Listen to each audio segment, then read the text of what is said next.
লা ইলাহা ইল্লাল্লাহু মুহাম্মাদুর রাসূলুল্লাহ সাল্লাল্লাহু আলাইহি ওয়াসাল্লাম। মুরব্বি কই যাবেন? আসতেবেন? আচ্ছা ঠিক আছে। প্রাণের ভাইরা আমার একটু খেয়াল করেন, যুবকদের চরিত্র নিয়ে আলোচনা করেছিলাম। যুবকদের বর্তমান অবস্থা খুব খারাপ। এরা শুধুমাত্র মোবাইলের পেছনে আকৃষ্ট। কথা বলেন ঠিক কিনা? মোবাইলের পেছনে এমন ভাবে আকৃষ্ট, বাবার চাউল কিনে খাওয়ার টাকা নাই, ছেলের হাতে 30,000 টাকা দামি ফোন। এটা বর্তমান বাস্তবতা। যত বড় ছেলে নয় অত বড় ফোন। কথা বলেন ঠিক কিনা? ছোট ছোট বাচ্চাগুলোর হাতে ফোন দেখলে মাথা নষ্ট হয়ে যায়। আমরা একটা ভাঙাচোরা মোবাইল ব্যবহার করি, আর ওদের হাতে দেখবেন 30,000 40,000 ছাড়া কোনো কথাই নাই। কথা বলেন ঠিক কিনা? এক যুবককে সেদিন ডাক দিয়ে বললাম, ব্যাপার কি? এই ফোন কই পাইলা, কই থাকিয়া? ডাক দিয়ে বলতেছেন, হুজুর সেই কষ্টের কথা আর বলবেন না। ক্লাস বাদ দিয়ে রাজমিস্ত্রির কাজ করছি, সাইড কাটছি। এই রাজমিস্ত্রির কাজ করে যে টাকাটা পাইছি, টাকা পাওয়ার পরে বাদ বাকি যেটা বাকি পড়ছে, নানির তোষকের তল থেকে চুরি করে নিয়ে যায় ফোন কিনে নিয়ে আসছি। বাবার সাথে একদিন কাজ করবে না, কিন্তু ফোন কেনার জন্য কামলা দেয়। এমন যুবক আছে না নাই? প্রাণের ভাইরা আমার, যুবকদের অবস্থা খুব খারাপ। এই 40,000 50,000 টাকা দামি এরা ফোন দিয়ে করেটা কি? কাজটা কি? আপনি একটু খেয়াল করেন। এদের একটাই কাজ হচ্ছে সুন্দর করে ছবি তুলবে, ফেসবুকে আপলোড করবে, আর ফেসবুকে আপলোড করার পর নানা ধরনের স্যাড পোস্ট, অর্থাৎ দুঃখের পোস্ট। আজও তোমাকে পাইলাম না গো। কথা বলেন ঠিক কিনা? ক্লাস 8-এর একটা ছেলে ফেসবুকে স্ট্যাটাস দেয়, নিজের ছবি ছাড়া আর এডিট করে ছবি ছাড়া ডাক দিয়া বলে, আজও মনের মানুষ পাইলাম না, মনে হয় বুড়ে হয়ে গেছে। কথা বলেন ঠিক কিনা? কেবল পরে ক্লাস 8-এ ও বলে মনের মানুষ পাইল না। তাহলে অবস্থাটা দেখেন আপনি কোথায় চলে গিয়েছে। ফেসবুকে আপনি দেখবেন এই যুবকেরা, এরা ইচ্ছা করে মেয়েদেরকে ফ্রেন্ড রিকোয়েস্ট পাঠায়। কথা বলেন ঠিক কিনা? অথবা ফ্রেন্ড রিকোয়েস্ট দেখে 400 আসতে 500 আসতে টানতেছে, টানতে টানতে যেই দেখে কোনটা আছে, দেখতে দেখতে হঠাৎ করে দেখে অসীম দেশের পাখি। যুবক মনে করে এটাই হলো আমার আখি। কথা বলেন ঠিক কিনা? আপনি রিকোয়েস্ট অ্যাকসেপ্ট করেন, রিকোয়েস্ট অ্যাকসেপ্ট করার পরে এবারে মেসেঞ্জারে লিখতেছে, হাই। যে যুবকেরা ভালো হবে, উত্তম চরিত্র হবে, যারা সৎ চরিত্রবান যুবক হবে, ওরা যেই দেখবে SMS হাই, ও যুবক বলবে আমি এখানে নাই। কিন্তু যে যুবকের মধ্যে সমস্যা, যে যুবক শুধুমাত্র মেয়ের পিছনে দৌড়ায়, ও যখন মেয়ের SMS দেখে হাই, ও ডাক দিয়ে বলে তাই। কথা বলেন ঠিক কিনা? ডাক দিয়া বলতেছে তাই, আলাপ আলোচনা করতেছে, আসসালামু আলাইকুম। মগা সালাম দিচ্ছে, ওপাশ থেকে মুগি আবার সালামের জবাব দিচ্ছে, ওয়ালাইকুম আসসালাম। এ লিখতেছে কেমন আছেন আপনি? ওপাশ থেকে লিখতেছেন, আহারে আপনি আমাকে আপনি করে বলেন কেন? তুমি করেই বলেন, কারণ তুমি বললে বলো আপন আপন মনে হয়। কথা বলেন ঠিক কিনা? এইভাবে চলতেছে, চলতে চলতে হঠাৎ করে কয়েকদিন চলে গেল। কয়েকদিন যাবার পরে এবার এই যুবক ডাক দিয়া মেসেঞ্জারে ডাক দিয়া বলতেছেন, এতদিন কথা বললাম, এই কথা বলার মাঝে চিন্তা ভাবনা সেরা, এটার ফ্যাক আইডি না রিয়েল আইডি যাচাই করা দরকার। ডাক দিয়া বলতেছেন, এতদিন কথা বলি, আপনি যদি কিছু মনে না করেন তাহলে একটু ভয়েস কলে কি কথা বলা যায় নাকি? এর চিন্তা ভাবনা হলো ভয়েসের মাধ্যমে যাচাই করব এটা মেয়ের আইডি নাকি ছেলের আইডি। এবার ভয়েস দিচ্ছে, ছেলে ডাক দিয়া বলে আপনার বাসা কোথায়? মেয়ে যদি খালি বলে পটুয়াখালী, ছেলে ডাক দিয়া বলে এতদিন SMS যা করছি জায়গা মতোই গিয়েছে। প্রাণের ভাইরা আমার, কথা বলতেছে, আরো বলতে বলতে আরো অনেক দিন চলে গেল। কত আর কথা বলে, কথা বলা যখন আর শেষ হয় না, মুসা নবী তো আল্লাহকে ডাক দিয়ে বলেছিল, আল্লাহ এইটা কি হবে, ও আল্লাহ ওইটা কি হবে, ওইটা কেমনে হবে? হঠাৎ করে ডাক দিয়া বলে রব্বি আরনি, প্রভু দেখা দাও, ও আল্লাহ আমি তোমাকে দেখতে চাই। যুবক এখন আর কতই কথা বলে, একদিন হঠাৎ করে ডাক দিয়ে বলতেছে, কিছু যদি মনে না করেন তাহলে একটু ভিডিও কলে আসে, বুঝতে হবে এটা হলো লুচ্চা নাম্বার 1। প্রাণের ভাইরা আমার, যুবকদের অবস্থা প্রেম প্রীতির নিয়ে ব্যস্ত হয়ে গিয়েছে। কথা বলেন ঠিক কিনা? হারাম রিলেশনের পিছনে ছোটাফাড়ি শুরু করে দিছে। হারাম রিলেশন ছাড়া যুবক বাঁচে না, একজনকে ছাড়া আর একজন বাঁচে না। এ ডায়লগ দেয় আমি তোমাকে ছাড়া বাঁচবো না, ও ডায়লগ দেয় আমি তোমাকে ছাড়া বাঁচবো না। পৃথিবীর ভিতরে যদি কোনো মিথ্যা ডায়লগ থাকে, এটা হলো নাম্বার 1। কথা বলেন ঠিক কিনা? কেউ কি কাউকে ছাড়া বাঁচে না? এটা কোনো কথা হলো? জোরে বলেন না কেন আপনারা? এটা কোনো কথা হলো যে কেউ কাউকে ছাড়া বাঁচে না? আরে মা বাবা ছোট থেকে বড় করে, মারা যাওয়ার পরে ছেলে বাঁচে না? কথা বলেন বাঁচে না? 3 দিন পরে আল্লাহ রাব্বুল আলামিন এমনিতেই মনের ভিতরে একটা পাহাড় পর্বত দিয়ে দেয়। আর এরা এমন পর্যায়ে চলে গিয়েছে, একজন আরেকজনকে প্রতিশ্রুতি দেয়, আমি তোমাকে ছাড়া বাঁচবো না, ও বলে আমি তোমাকে ছাড়া বাঁচবো না, দেওয়ালা কাহিনী। এইদিকে যখন মুগির বিয়ে হয়ে যায়, এখন মগা সিগারেট টানে, কান্দে আর স্টোরি দেয় যে আজও তোমাকে পাইলাম না। কথা বলেন ঠিক না বাঠে? প্রেম প্রীতির জ্বালা মোবাইলের মেহালা, প্রেম প্রীতির জ্বালা মোবাইলের মেহালা, এখন আর চিঠি লেখা লাগে না, হায়রে এখন আর চিঠি লেখা লাগে না। মোবাইল ফোন আসিল কি দোলা লাগিল, ফজরের ঘুম তো মাইয়ার ভাঙে না। কথা বলেন ঠিক না বাঠে? মোবাইল ফোন আসিল কি দোলা লাগিল, ফজরের ঘুম তো বাবার ভাঙে না। পোলায় সারা রাতে জাগিয়া ফোনে কথা বলিয়া, মাইয়া সারা রাতে জাগিয়া ফোনে কথা বলিয়া, পড়াশোনা মাইয়ার ভালো লাগে না, হায়রে পড়াশোনা বাবার ভালো লাগে না। মোবাইল ফোন আসিল কি দোলা লাগিল, ফজরের ঘুম তো পোলার ভাঙে না। কথা বলেন ঠিক না বাঠে? প্রাণের ভাইরা আমার, যুবক ভাইরা আমার, আল্লাহ রাব্বুল আলামিন তোমাদেরকে সৃষ্টি করেছেন, আমাদেরকে সৃষ্টি করেছেন ইবাদত করার জন্য। ও যুবক ভাইরা একটু খেয়াল করে দেখো, আজকে রাতের বেলা ঘুমিয়ে পড়েছো, ইশার সালাত পড়ো নাই, ঠান্ডার ভিতরে মোবাইলটা চাপতে চাপতে ইয়ারফোনটা কানের ভিতরে দিয়ে ঘুমিয়ে পড়েছো। হঠাৎ করে একটু স্মরণ করো, রাত্রিবেলা যখন তোমার ঘুমের ভিতরে চলে গিয়েছো, দেখতেছো একটা লোক তোমার সামনে দাঁড়িয়ে আছে, যার মাথাটা হলো আসমানে, পাটা হলো জমিনে, গোটা পৃথিবীটা জুড়ে তার দেহটা, সেইটার কেউ নয়, আজরাইল আলাইহিস সালাতু ওয়াস সালাম। যুবক আমার একটু খেয়াল করো, আজরাইল আলাইহিস সালাতু ওয়াস সালাম তোমার সামনে দাঁড়িয়ে আছে, শেষ নামাজ ইশার সালাতটাও তুমি আদায় করতে পারলা না, আল্লাহর কাছে ক্ষমা চাইতে পারলা না। শেষবার মুয়াজ্জিন তোমাকে ডাক দিয়েছিল, হাইয়া আলাস সালাহ হাইয়া আলাল ফালাহ, নামাজের জন্য এসো, তোমার কল্যাণের জন্য এসো। ও যুবক, তুমি নামাজটাও পড়তে পারলা না, আল্লাহর দরবারে তওবাও করতে পারলা না। যুবক চিন্তা করো তো, এই অবস্থায় যদি তুমি ইন্তেকাল করো, আজকে রাত 10টায় মারা গেলে কালকে রাত 10টা, কালকে সকাল 10টায় তোমার জানাজা পড়ানো হবে।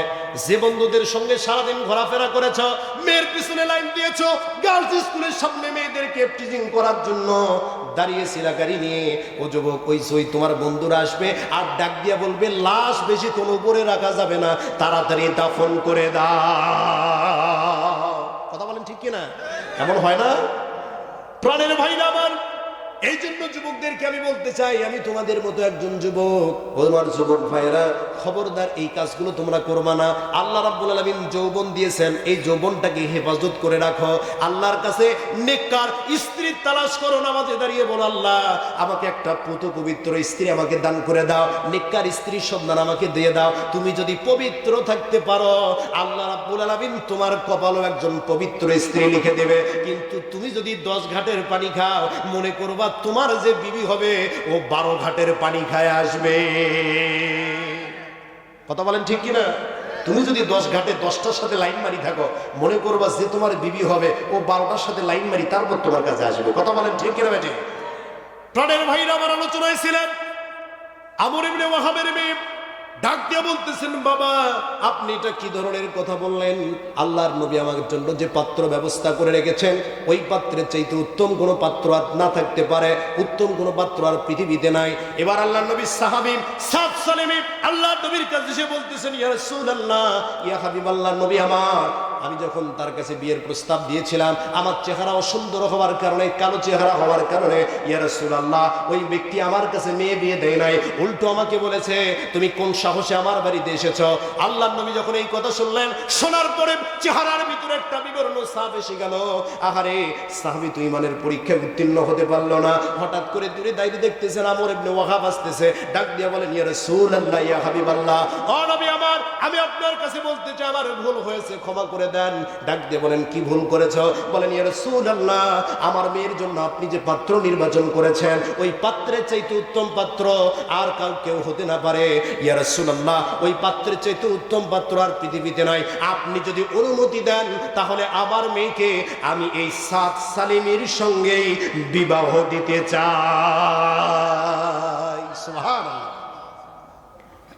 আল্লাহর নবী বিবাহের ব্যবস্থা করলেন। বিবাহ করতে গেলে কি লাগে?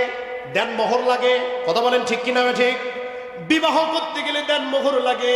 আল্লাহর নবী বললেন, ও সাহাবী, তোমার কাছে কি কোনো টাকা পয়সা আছে নাকি যেইটা দিয়ে তুমি দেন মোহর দিবা? সাহাবী বলেন, ইয়া রাসূলুল্লাহ, আমার কাছে তো একটা টাকাও নাই। বলতেছেন, সামনে যে চারজন সাহাবী দাঁড়িয়ে আছে, আবু বকর, ওমর, ওসমান, আলী, প্রত্যেকে তোমাকে 200 করে দিরহাম হাদিয়া দিবে। ওই হাদিয়াটা নিয়ে এসো। আর তোমার বিবাহের জন্য 400 দিরহাম ধার্য করা হলো। তোমার বিবিদের দেড় মোহর 400 দিরহাম। প্রাণের ভাইরা আমার, একটু যদি আপনারা পিছনের দিকে আসেন, একটু খেয়াল করেন, দেন মোহর দিয়ে বিবাহ করা উত্তম। দেন মোহর ছাড়া স্ত্রীকে স্পর্শ করা নিষেধ। কথা বলেন ঠিক না ঠিক? কিন্তু বর্তমান সমাজে কয়জনে দেন মোহর দেয়? দেন মোহর দেয় হলো মারা যাবার পরে। কথা বলেন ঠিক না ঠিক? জানাজা শুরু করবেন, আল্লাহু আকবার বললেন, সব কাজ শেষ। এমন সময় ডাক দিয়ে বলে, হুজুর একটু ওয়েট করেন, একটু অপেক্ষা করেন। বলেন, কেন? আঙ্গিনার ভিতরে ওনার বিবি আছে, যাইতে হবে, শুনতে হবে দেন মোহর মাফ করছে নাকি। এখন একটা ব্যক্তি 60 বছর সংসার করলো, 70 বছর সংসার করলো, 50 বছর সংসার করলো। 50 বছর সংসার করার পর নাতি হলো, ছেলে হলো, সন্তান হলো, মেয়ে হলো, নাতিপুতি সব হয়ে গেল। এখন মারা যাওয়ার পরে দেন মোহর শোধ করছে নাকি। এখন যদি মনে নাও চায়, বিবি তো সময়ে দেন মোহর মাফ করবে। কথা বলে ঠিক না ঠিক? স্বামী মারা গেছে, ও আরো দেন মোহর রাখবে? না চাইলেও, মনে না চাইলেও বলে হ্যাঁ মাফ করে দিয়েছে। ও তখন কান্নাই ব্যস্ত, ওকে দেন মোহরের চিন্তা আছে নাকি? কথা বলেন না কেন? পরে যা বলেন যে দেন মোহর মাফ করছে, বলে না, দেন মোহর আমার লাগবে। এই যদি খালি কথা বলে দুনিয়াতে, তাহলে আপনার অবস্থা খারাপ। কথা বলেন ঠিক না ঠিক? আল্লাহ রাব্বুল আলামিন কোরআনুল কারীমের ভিতরে বলেছেন, তোমরা তোমাদের স্ত্রীদেরকে সন্তুষ্ট চিত্তে মোহরানা দিয়ে দাও। যদি তারা সেখান থেকে তোমাদেরকে কিছু দিয়ে দেয়, তাহলে তোমরা তা নিতে পারো, অন্যথায় ওই সম্পদের উপরে লোভ পর্যন্ত করতে পারবে না। হুজুর কি বলেন? অন্যথায় সম্পদের উপরে লোভ পর্যন্ত করতে পারবে না। আল্লাহ বলতেছেন, তোমরা তোমাদের স্ত্রীদেরকে দেন মোহর দাও। উল্টা আমাদের বাংলাদেশে এমন একটা পরিবেশ পরিস্থিতি হয়ে গিয়েছে, ছেলেরা দেন মোহর এখন নেয়। বিয়ে করতে গেলে আগেই চিন্তা ভাবনা হলো, গাড়ি দিবে নাকি, টাকা দিবে নাকি, বাড়ি খরচ দিবে নাকি, নানা ধরনের খালি দিবে নাকি আর দিবে নাকি। কথা বলেন ঠিক না ঠিক? ছেলেদের বিয়ের আগে প্রধান সত্য হচ্ছে, যে বলতেছেন, ঘটক সাহেব, মেয়ে তো সুন্দর দেখলাম, এখন আপনার এই যে জামাই হবে, বিয়ের সঙ্গে আলাপ করতেছেন, টাকা তো আর আমি নিচ্ছি না। হাজি সাহেব আলাপ করতেছে, টাকা তো আর আমি নিচ্ছি না, আমি ওয়াজ করে আসছি, আমি হাজি মানুষ, টাকা তো আমার লাগবে না। এই যে গাড়িটা দিবেন, এই গাড়িটা থেকে আমি চড়ি বেড়াবো, এটাতে আপনার মেয়ে এবং জামাই চড়ে বেড়াবে। যে বাড়ির ফার্নিচার দিবেন, ওই ঘরে কি আমি থাকবো নাকি? আমি হাজি তো থাকি অন্য ঘরে, আপনার মেয়ে আর জামাই তো সেখানে থাকবে। এইভাবে দিদি দিতে দেখবেন বাড়ির বুড়ে ঝাঁটা খানো দিয়ে দেয়। কথা বলেন ঠিক না ঠিক? প্রাণের ভাইরা আমার, এইরকম পরিস্থিতি বাংলাদেশে আছে। যৌতুক নেওয়াও যেমন অপরাধ, দেওয়াও তেমন অপরাধ। কথা বলেন ঠিক না ঠিক? যৌতুককে যদি আপনি না করতে পারেন, শ্বশুরের কাছ থেকে, যুবক ভাইরা চিন্তা করো, শ্বশুর কয় টাকা দিবে? অতিরিক্ত 5 লক্ষ টাকা। অনেকে আবার এখন নতুন ফতুয়া বাই করলো, মন খুশি করে দেয়। কথা কন নাকি আপনারা? একটা ব্যক্তি কখনো আর একটা ব্যক্তিকে 5-10 লাখ টাকা মন খুশি করে দেয় না, এর নাম টাকা। কথা কন নাকি আপনারা? এই টাকা এমন জিনিস, এই টাকা কেউ কাউকে মন খুশি করে 5 লাখ 10 লাখ দেয় না, দেখবেন বুকের উপরে পাড়া দিয়ে নেয়। কথা বলেন ঠিক না ঠিক? যুবক ভাইরা আমার, এই জন্য নিয়ত করে নিবা, যে যুবকের এখনো বিয়ে করো নাই, কারা কারা বিয়ে করো, একটু হাত তোলো তো দেখি ইনশাল্লাহ। কারা কারা বিয়ে করো নাই? ছোট ছোটগুলো হাত তুলছে, ঠিক আছে? কারা কারা বিয়ে করো নাই হাত তোলো। যাক, অনেক যুবক মাশাআল্লাহ এখনো বিয়ে করেনি। আমিও তোমাদের দলে আছি ইনশাল্লাহ, আমি এখনো বিয়ে করি নাই, তো আমিও তোমাদের দলে আছি। আমরা নিয়ত করবো এখন থেকে যে আল্লাহ আমাকে সামর্থ্য দান করো, শ্বশুরের টাকায় গাড়ি চালান লাগবে নয়, আপনি নিজে ইনকাম করা শেখেন, নিজেকে প্রতিষ্ঠিত করা শেখেন। এ বাবা হাত নামা, বাবা হাত নামা। নিজেকে প্রতিষ্ঠিত করা শেখেন, শ্বশুরের টাকা দিয়ে আপনার গাড়ি কিনে নেওয়া লাগবে না। আল্লাহ রাব্বুল আলামিন আপনার উত্তম রিজিকের ব্যবস্থা করে দিবেন। কথা বলেন ঠিক না ঠিক? প্রাণের ভাইরা আমার, আলোচনায় ছিলাম আল্লাহর নবী সাহাবী 400 দিরহাম নির্ধারণ করলেন, এই 400 দিরহাম দিতে হবে। এবার সাদ সালিম রাদিয়াল্লাহু তাআলা আনহু বিয়ের জন্য যখন হাদিয়া পাইলেন, হাদিয়ার টাকা পাওয়ার পর আল্লাহ নবীর কাছে অনুমতি নিচ্ছেন, ইয়া রাসূলুল্লাহ, বিয়ের যে সাজ সরঞ্জাম কেনা দরকার, বিয়ের জন্য যে টাকা পয়সা কেনা দরকার, যে পোশাক কেনা দরকার, যত খরচ আছে, ইয়া রাসূলুল্লাহ আমি বাজারে চলে গেলাম, টাকাগুলো নিয়ে দিরহামগুলো নিয়ে চলে গেলাম। এবার যখন দিরহাম নিয়ে বাজারে চলে গেছে, এমন সময় কে যেন পেছন থেকে ডাক দিয়ে বলা, হাইয়া আলাল জিহাদ, জিহাদের জন্য এসো। আল্লাহর নবী জিহাদের জন্য মক্কার যুবকদেরকে, মদিনার যুবকদেরকে ডাক দিয়েছেন। এমন সময় সাহাবীর মনের ভিতরে মনে পড়ে গেল, আখেরে আল্লাহর নবীর দরবারে বসেছিলাম, আল্লাহর নবী বলেছিলেন যদি কোনো যুবক আল্লাহর জন্য নিজের জীবনকে উৎসর্গ করে দিতে পারে, আল্লাহ রাব্বুল আলামিন জান্নাতে তার জন্য এমন ব্যবস্থা করে রেখেছেন যা যুবক কোনোদিন কল্পনাও করতে পারে নাই। এই চিন্তা, এই ফিকির যখন মাথার মধ্যে চলে আসছে, যুবক আর মাথার মধ্যে কোনো কথা নাই। ডাক দিয়ে বলতেছেন, বিবাহের কথা ভুলে গেলেন, কতদিন হলো বিবাহ হয় না, এরপর একটা বিবাহের ব্যবস্থা হয়েছে। কিন্তু যুবক যখনই জিহাদের ডাক শুনেছে, বিবাহের কথা ভুলে গেলে ডাক দিয়ে বলতেছেন, বিবাহের জন্য আর জিনিস কিনবো না, যে 800 দিরহাম রয়েছে, এই 800 দিরহাম দিয়ে আমি যুদ্ধের জন্য সাজ সরঞ্জাম কিনতে চাই। জোরে জোরে বলুন আল্লাহু আকবার। আল কোরআনের সৈনিক আমি, নেই কো পরাভয়, এক আল্লাহর গোলাম আমি, এই তো পরিচয় আমার, এই তো পরিচয়।